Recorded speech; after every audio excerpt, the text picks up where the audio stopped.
வணக்கம். விடுதலை ராஜேந்திரன். மோடியினுடைய மத வெறுப்பு பேச்சுக்கு நாடு முழுவதும் கடுமையான கண்டனங்கள் எழுந்து இருக்கின்றன.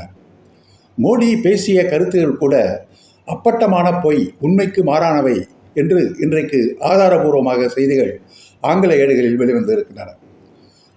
மோடி சொல்கிறார், இஸ்லாமியர்கள் ஏராளமாக குழந்தைகளை பெற்றுக்கொள்கிறார்கள் என்று அவர் பேசியிருக்கிறார்.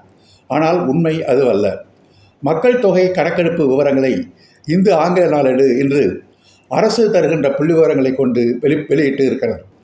அதில் ஏனைய மதத்தினரை விட இஸ்லாமியர்களுடைய குழந்தைகள் பிறப்பு விகிதம் என்பது 1% குறைவாகவே இருக்கிறது. இஸ்லாமியருடைய மக்கள் தொகை அதிகரிக்கவில்லை, அவருடைய குழந்தை பிறப்பு ஏனைய பிரிவினரை விட குறைவாகவே இருக்கிறது என்று அரசாங்கத்தினுடைய புள்ளி விவரமே கூறுகிறது என்பதை ஆதாரத்துடன் அந்த ஏடு எடுத்து காட்டியிருக்கிறது.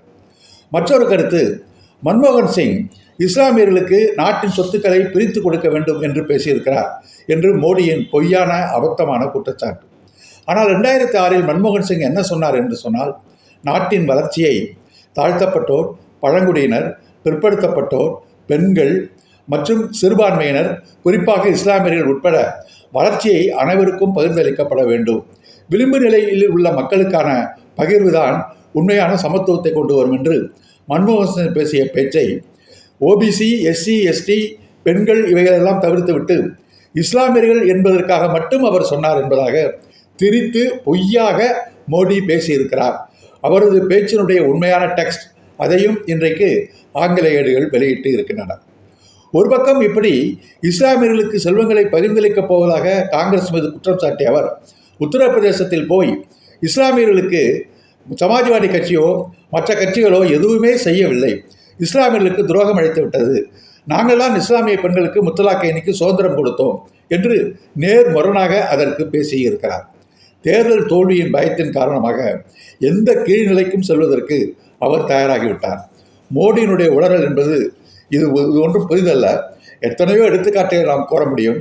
வேதாரண்ய உப்பு சத்தியாகிரகத்திற்கு தலைமை தாங்கியவர் வஉசி என்று அவர் திருச்சியிலே, சென்னையிலே ஒரு 7-8 ஆண்டுகளுக்கு முன்பு நடந்த கூட்டத்திலே பேசினார். ஆனால் உப்பு சத்தியாகிரகத்திற்கு தலைமை தாங்கியது வஉசி அல்ல, ராஜகோபாலாச்சாரி. குப்தர் வம்சம் பற்றி நாம் நினைக்கும் போது உடனடியாக சந்திரகுப்தரின் ராஜ்யம்தான் நமக்கு நினைவு வருகிறது என்று பாட்னாவிலே ஒருவரை பேசினார்.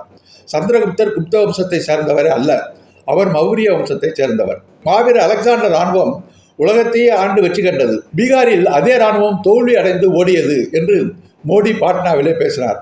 ஆனால் அலெக்சாண்டர் இராணுவம் கங்கையை கடந்து வரவே இல்லை, பீகாருக்குள் தோற்கடிக்கப்படவும் இல்லை.